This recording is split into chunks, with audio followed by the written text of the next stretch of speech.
is reflection of character and character is reflection of thought.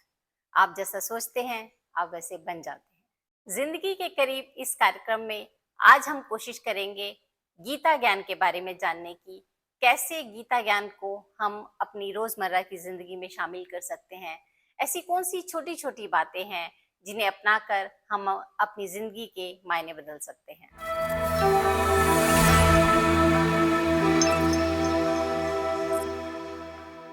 तो आज गुरु माँ हमारे साथ हैं और हमें ये जरूर जानना चाहिए कि जैसे सभी कहते हैं कि हमें गीता पढ़नी चाहिए और हम में से सभी ने कई बार गीता का अध्ययन किया भी होगा, लेकिन गीता को हम अपने एवरीडे लाइफ में कैसे यूज कर सकते हैं? क्या बातें हैं जो कि हम वहाँ से ढूंढ सकते हैं और अपनी जिंदगी को बदल सकते हैं? आइए गुरु माँ से जानने की कोशिश करते हैं। अलका जी, बहुत अच्छे क्वेश्चन कर रहे हो आप। मुझे पूरी आशा है कि किसी ना किसी के अंदर तो बदलाव आज ही आ जाएगा, क्योंकि गीता हमारा जो है वो गीत है भगवान कृष्ण का, जो उनके मुख से निकला हुआ है। सब उन्होंने बताया है, संस्कृत में जो उन्होंने श्लोकास दिए हैं, लोग उधर तक सीमित नहीं रहे। जैसे होता ना, अगर चाय भी बनानी है तो ज्ञान चाहिए कि कितनी पत्ती डालनी है, का पानी उबलेगा, कैसे है। श्लोका से पढ़ लोगे, लेकिन आगे एक्सप्लेन करने के लिए भी कोई चाहिए। तो इसीलिए मैं बहुत किस्मत वाली रही कि मुझे, छोटी तो नहीं बोलूंगी, 27 ईयर्स कोई छोटी उम्र नहीं होती। ध्रुव प्रहलाद वाली उम्र मुझे अच्छी लगती है, 6-6 साल के बच्चे। तो मैं तो 27 साल की थी जब मुझे लाया गया इधर, गुरु मिल गए। तो गुरु जो गीता का ज्ञान देंगे, बताएंगे, एक्सप्लेन करेंगे, वो हमने अपनी जिंदगी में लगाया। उसके बाद हजार तक तो मैं बोल सकती, हजारों लोगों के घर जो है ना वो मंदिर बने हैं। और सबसे ज्यादा दिल्ली में ही थी मैं, तब ग्रेटर क्लास 1 में रहती थी, जहां से ये शुरुआत हुई थी मेरी। और आधी दिल्ली जो है बिल्कुल शांत हो गई थी। ये प्रैक्टिकल ज्ञान जो गीता का है कि घर में कैसे रहना है। घर के ये जिंदा ठाकुर हैं। मंदिर तो होगा कोने में घर के अंदर, वो मूर्तियां हैं, लेकिन जिंदा मूर्तियां आपके माँ बाप, सास ससुर, भाई बंधु जितने भी हैं, जो पहले आपके घर में है, उनके लिए आपका खाना बन रहा है, उसको प्रसाद बोलिए कि आज प्रसाद है, प्लीज प्रभु प्रसाद ग्रहण करो। चाहे बोलो नहीं मुंह से। हम लोग क्या करते थे, टेबल पे ले कर रहे हैं खाना, प्लेटें लगा रहे हैं, mother of the lady of the house, वो है main God, generator operator destroyer. आपको पता है, GOD गॉड। औरत ही पहले, आजकल की औरतें तो साथ में नहाए धोए बिना भी वॉक भी कर रही हैं, हस्बैंड के साथ ही उठती हैं, मॉडर्न जो अभी बन गए हैं। नहीं तो औरत ही पहले उठती थी, सुबह वो जनरेटर करती है, दोपहर को ऑपरेट करती है, रात को वही पूरा कर्टन वर्टन करके दरवाजे बंद करके सोती थी। इसको इसीलिए घर की लक्ष्मी जो है वो औरत है। इसलिए हम बोलते हैं औरत की इज्जत करो। और औरत के लिए भी है, दोनों चीजें हैं। ऐसा मत समझना हम औरतों को खाली नहीं बिगाड़ते हैं, हम तो आदमियों के लिए भी बोलते हैं। तो जनरेटर ऑपरेटर डिस्ट्रॉयर, गीता का ज्ञान इस तरह से, जो औरत ऐसे चल रही है उसके घर में बताओ, वो लक्ष्मी खुद है, वहां किसी चीज की कमी रहेगी। और जो अतिथि देवो भव, पहले तो हमारे शास्त्रों में था, आटा गूंथते हैं पहले रोटी गाय की निकालो। आप गाय कुत्ते ये सब हमें हक नहीं है अपने मुंह में सीधे डालने का, जब तक हम खाने को भी पूजते हैं, अन्नपूर्णा को भी पूजते हैं। ये सारा डिटेल में है गीता का ज्ञान, घरों में सुबह से लेकर रात तक। उसके बीच में आजकल तो लोग भी नहीं आते, अतिथि देवो भव बंद हो गया है, फोन करके ही आएंगे, ऐसे कोई नहीं आता है।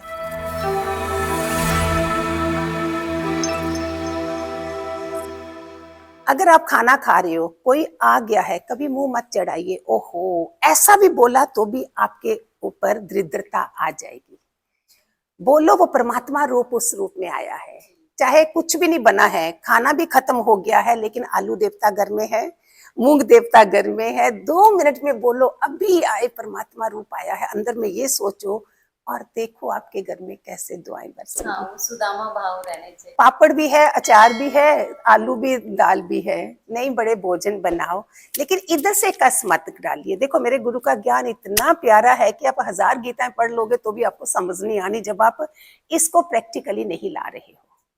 गीता पढ़ ली मैंने, अभी घर में जो भी है, घर के भी खुश नहीं है, बाहर से भी नहीं है, फोनों पे भी नहीं है, आप उदास हो क्योंकि मैंने दुआएं नहीं ली। तो गीता के ज्ञान को समझने के लिए एक तो मैं सबको बोलती हूँ कि जहाँ महात्म वाली गीता है ना उसको लीजिए, वहाँ स्टोरी से आपका इंटरेस्ट बढ़ेगा। हमने बच्चों को ऐसे बना रहे हैं कि गीता ऐसे बेचारे पर समझ नहीं आती क्या है, उसमें आपको पता चलेगा कि पहले अध्याय के महात्म में ही भगवान शिव जी को पार्वती माता ने पूछा, किसने पूछा, मुंडों की माला पहनी है, शमशान में रहते हो तो अब खुश कैसे रहते हो? बोलते अंदर मेरे गीता का ज्ञान है, इतना अफेक्ट है इसका। तो उसमें अभी गीता में अगर बोलेंगे कि नहीं सहन नहीं करना है, सतपुरुष क्या बोलेंगे, गुरु लोग क्या बोलेंगे, सहन कर लो, क्योंकि लॉ ऑफ कर्मा आता है इसमें। जो हम घर में 4 लोग हैं, आजकल तो एक एक बच्चा लेके चले जाते हैं, जहाँ 2 बच्चे 2 जने हैं, पहले जॉइंट फैमिली पूरी है, लॉ ऑफ कर्मा है, वो लोग आपके साथ डिस्टाइंड हैं। पूरी जीवन में तुम लोग 3000 लोगों से मिलते हैं पूरे जीवन में, उसमें से 300 लोग होंगे, 300 में से 30 लोग होंगे जो हमारे क्लोज बाय हैं, जैसे बुआ, चाची, ताए, रिश्तेदार जो भी हैं। उसमें से ही आपने अगर तरीके से नहीं चले, कोई सत्पुरुष नहीं मिला, हम कर्मों का ढेर बनाते गए, जब दुनिया से जा रहे हो तो इतनी बड़ी गठरी लेके दोबारा से जा रहे हो। उसको करने के लिए आज गुरु माँ अगर बता रही है, हम सबका, मेरे साथ जितने हैं ना, जो मेरे क्लोज है, इनके लास्ट जन्म कर रहे हैं हम अपना भी, हमने धरती पे दोबारा नहीं आना है, हमारा मिशन ये है। और जब तक हम धरती पे हैं, जितने मेरे साथ है सभी इस दुनिया को जगाने में लगे हैं। और हम उनको फिर डांट पड़ती है, जैसे अभी इतने जो टेररिज्म हो रहा है, क्राइम हो रहे हैं, रेप सीन हो रहे हैं, मैं बोलती हूँ अभी भी हम स्पिरिचुअल नहीं है, हमें भक्ति की और जरूरत है, हमें सच्चे बनने की और जरूरत है, अंदर से, बाहर से नहीं। जब भी कोई आपके घर में आए, आपने वो छोटा सा वो लगा होता है दरवाजे के ऊपर, कोई अगर बिना ऐसे आ गया, आप देखना आपके ऊपर मुंह चढ़ जाएगा, बिकॉज आजकल मोबाइल, पूरी दुनिया हमारे हाथ में है, हम इतना बिजी, हमें कोई चाहिए ही नहीं। अगर कोई आया, आपने इतना भी करा, ओहो ये क्यों आई है, और दरवाजा खोलते, ओ आइए आइए आइए, मैं आप ही को याद कर रही थी, बताओ ऐसे को परमात्मा पसंद करेगा? उसी समय अगर आप ज्ञानवान हो, आप गीता वाले हो, तो आप क्या बोलोगे, वाह प्रभु, आज प्रभु किस रूप में आए हैं।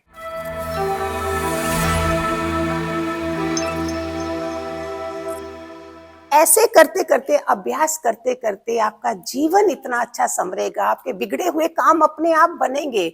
हम एस्ट्रोलॉजी दिखाते हैं, अपनी कुंडलियां दिखाते हैं, और लेकिन अपनी कुंडलियां खराब करते जाते हैं, फिर ज्योतिषियों के पास जाते हैं, जी क्यों हो रहा है ऐसा, हम खुद बिगाड़ रहे हैं। सुबह हुई है, आज का दिन मेरे पास है, कल का मुझे पता नहीं है, कल आएगा या नहीं आएगा उसका भी पता नहीं है। आज को संभाल लो। There is a proverb, past is a history, future is a mystery and today is a gift.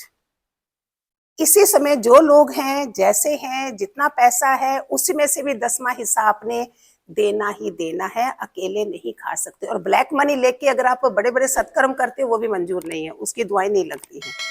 समझ जाओ, प्योरिटी का ज्ञान है, गीता का ज्ञान है, और इतना मजेदार है कि इसमें law of universe, law of attraction, law of Karma, किसी का भी हमने एक पैसा भी नहीं खाना है। हमने जब ज्ञान सुना, बहुत मैं 1989 में मुझे ये सब मिले थे। ऑफिस से भी अगर पहले कोई रबड़ पेंसिल भी लाते हो ना, तो भी तुम्हारे घर का दूध उबल जाएगा, तुम्हारे घर की कोई चीज टूट जाएगी, उधर मंजूर है, लेकिन उधर से सोचते हो क्या होता है। हमेशा ध्यान दो, कोई हमें देख रहा है और वो अंदर ही बैठा है।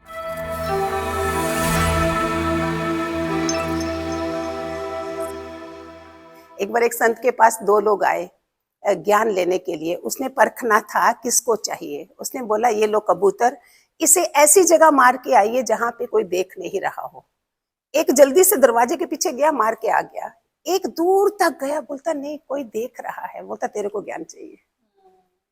हम सोचते हैं हमें कोई देख नहीं रहा है, नहीं। बार बार दुनिया, कैंसर हॉस्पिटल भरे पड़े हैं, सारे हॉस्पिटलों में जाओ, शमशान में चाहे नहीं जाओ, हॉस्पिटल में जाओ, आपको पता चल जाएगा कि आपके ऊपर कितनी कृपा है।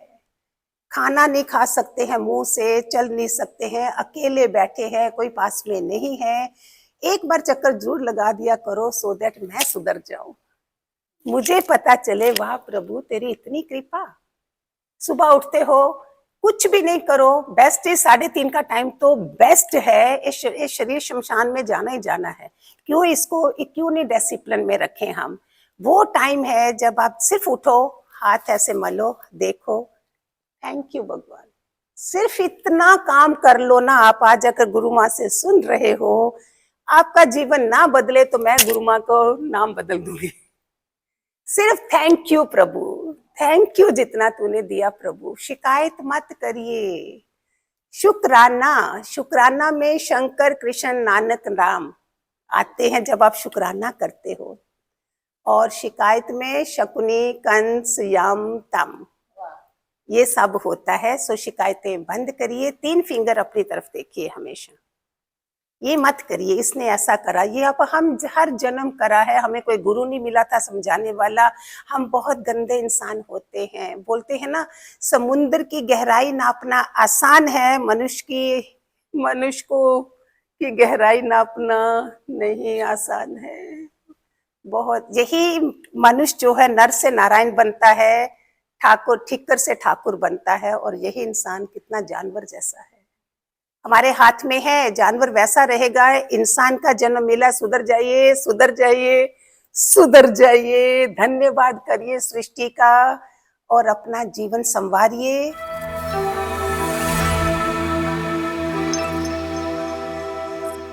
दो कैप्सूल हैं, मैट्रिक्स मूवी देखिए सारे, मैं सबको बोलती हूँ पार्ट 1, उसमें जो चुने जाते हैं, हम लोग चुने गए बच्चे हैं, जितने ये संत लोग हैं ना, अगर ये बदमाश बन जाते हैं, कुछ होता है ये इनके हाथ में, इसका मतलब इनको मैं थी, मेरे शिष्य, मैं तो सबको सीधे बोल देती हूँ, मेरे को डर नहीं है किसी का।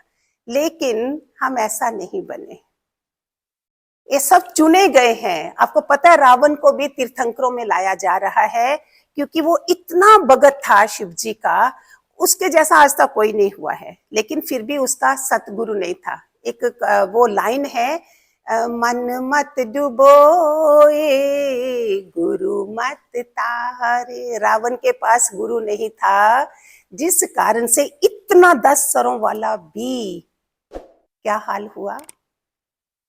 अभी सजाएं खत्म हो गई, अभी उसी को तीर्थंकरों में नाम आ रहा है। अश्वत्थामा जिसने द्रौपदी के 4 बच्चे मारे थे, वही इतने पहुंचे हुए लोग थे, उनको भी कली के साथ, कलयुग में अगर साथ देना है तो रावण भी आ रहे हैं, इनको तीर्थंकरों में नाम है। अश्वत्थामा है, हनुमान है, भैरव, काली, सबके पावरफुल सारे आ रहे हैं अभी कलयुग का नाश करने के लिए, जो दुष्ट बुद्धि बन चुके हैं।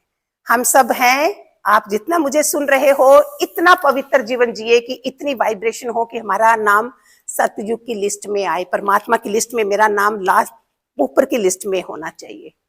ये सतयुगी आत्माएं ही बनना है। मत सोचो हम सतयुगी हैं, थोड़ा सा पढ़ा, अगरबत्ती करी और सोचो ये हम अध्यात्म में, नहीं। अपना उपनिषद पढ़िए, जहां सिर्फ धोखा ही धोखा देते हैं, दिखाते कुछ और हैं, करते कुछ और हैं। हम मत करिए, मत बनिए, इसके रिजल्ट बहुत बुरे हैं। दुआएं लीजिए, स्माइल फेस पे रखिए, चाहे दुश्मन भी है, बोलो प्रभु इसको भी माफ कर, इसको कौन ब्लेस करेगा। ऐसे इंसान का कुछ बिगड़ सकता है, बताइए मुझे, बिगड़ सकता है। दुआएं लेना शुरू करो। एक बड़ा अच्छा एग्जाम्पल अगर औरतें सुन रही हैं,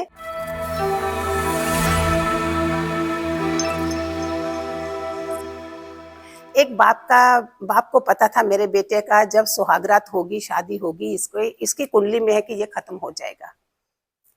अभी शादी हो गई, वो थाल जो ड्राई फ्रूट का होता है, वो औरत लड़की, वो बहू जो लेके जा रही है, इतने मांगने वाले आगे हैं, वो ऐसे ऐसे करके उनको देती जा रही है और बोलते तू बुढ़ सुहागन होए।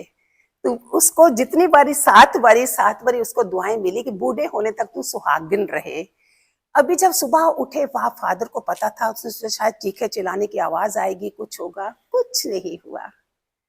और फिर उसने ससुर ने बताया बहू को कि इसका तो ये होना था। बोलती पिताजी कैसे हो सकता है, रात को तो मैंने इतनी दुआएं इकट्ठी करी हैं, ये कैसे हो सकता था। तो इतनी बड़ी बिगड़ी हुई प्रारब्ध दुआओं से सुधर जाती है। जहां दुआएं हैं वहां दवाइयां नहीं खानी पड़ती हैं। सो दुआएं इकट्ठे करिए। सबसे बड़ी चीज जो दिन निकला है, हमें किसी के भी आंसू मत आने दीजिए। फोन के ऊपर भी पॉज कर दीजिए, हर 1 घंटे के बाद 1 मिनट का पॉज करो, सोचो मैंने 1 घंटा पहले क्या करा, चाहे ऑफिस में हो चाहे घर में हो, और फिर दूसरे से बात करो, तब आप रुलाओगे नहीं, क्योंकि आपने अपने को पॉज दे दिया। अपने लिए सारा, दूसरे के लिए कुछ भी नहीं है। ये छोटी छोटी बातें हैं, जीवन संभर जाएगा। और फिर प्रारब्ध में जो है उसकी तो मैं अभी आपका पूरा पॉडकास्ट क्या है, पूरा 2 दिन लग जाएंगे अगर मैं सुनाना शुरू करूं। हमारे पास तो गुरुओं का ज्ञान है इतना कि प्रारब्ध बिगड़ी हुई भी अगर प्रारब्ध में नहीं है तो वो तुम्हारे हाथ में नहीं होता। इसमें एक बार शिव जी ऊपर से देख रहे, एक आदमी मांग रहा है तो पार्वती माता बोलती है कि ये क्या है, इसकी प्रारब्ध में कुछ नहीं है। शिव जी बोलते नहीं, 7 जन्मों तक ऐसे लोग कर्म करके आते हैं धरती पे, वो सिर्फ भिखारी की तरह घूम रहे हैं, उनके सामने भी धन होगा नहीं मिलेगा क्योंकि प्रारब्ध नहीं है। भगवान शिव जी बोलते हैं कि मैं तेरे को दिखाऊं। उन्होंने एक सोने से भरी गठरी, चांदी सोने की नीचे डाली, वो अच्छा भला चल रहा था, अभी उसकी किस्मत प्रारब्ध में नहीं था। तो क्या बोलता है, मैं देखता हूं अंधा कैसे चलता है। उस मोमेंट पे बोल रहा है जहां आगे सोने की गठरी पड़ी है।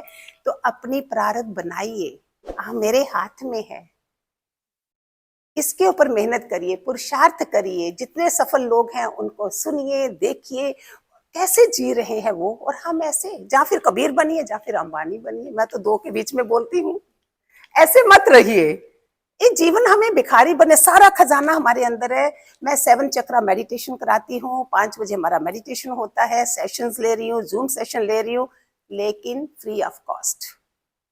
गुरु माँ का एक ही यूनिक है, फ्री ऑफ कॉस्ट। हमारा डिवाइन केयर फाउंडेशन है जिसके कारण चैरिटी हो रही है इतनी, लेकिन फ्री ऑफ कॉस्ट क्यों? मेरा टाइम भी जाता है, पैसा भी हमें चाहिए, फिर भी मैं बोलती हूँ सूरज फ्री ऑफ कॉस्ट, मुझे सूरज दे रहा है रोशनी, क्या मेरे से पैसे ले रहा है? रात को बिजली का बिल आपका आ जाता है, दिन में आप क्या करते हो? 5 एलिमेंट फ्री में दे रहे हैं, जल वायु अग्नि आकाश, मैं क्या करूं? फिर उसके बाद भगवान मेरे को सहयोग मिला देता है और कर हो जाता है जैसे भी हमारा गुजारा। लेकिन हम ऐसे देना चाहते हैं जैसे 5 एलिमेंट्स काम कर रहे हैं।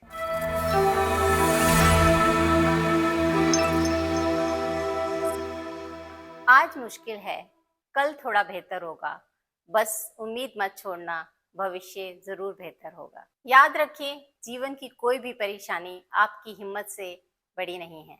आज ही गुरु माँ की बातें अपनाकर अपनी जिंदगी को बदल डालें। जिंदगी में कभी सही समय नहीं आता, जब आप अपनी आदतें बदल देते हैं, जब आप शुरुआत कर देते हैं, वही सही समय होता है। तो इसके साथ ही कार्यक्रम का समापन करते हैं और मैं गुरु माँ का बहुत बहुत हृदय से धन्यवाद करना चाहूंगी। आप यहाँ आए, आपने हमें इतनी सुंदर सुंदर बातें बताई और आई एम श्योर हमारे व्यूअर्स को आज बहुत अच्छा लगा होगा और ज़रूर आप कुछ लेकर जाएंगे जो आपकी ज़िंदगी के, आपके दिल के बहुत करीब होगा। तो इसके साथ ही आपसे विदा लेती हूँ। जल्दी ही फिर से मिलेंगे एक नए एपिसोड में एक नए टॉपिक के साथ जो हमारी ज़िंदगी के थोड़ा और करीब होगा। तब तक शेयर कीजिए, सब्सक्राइब कीजिए और हाँ, खुश रहिए।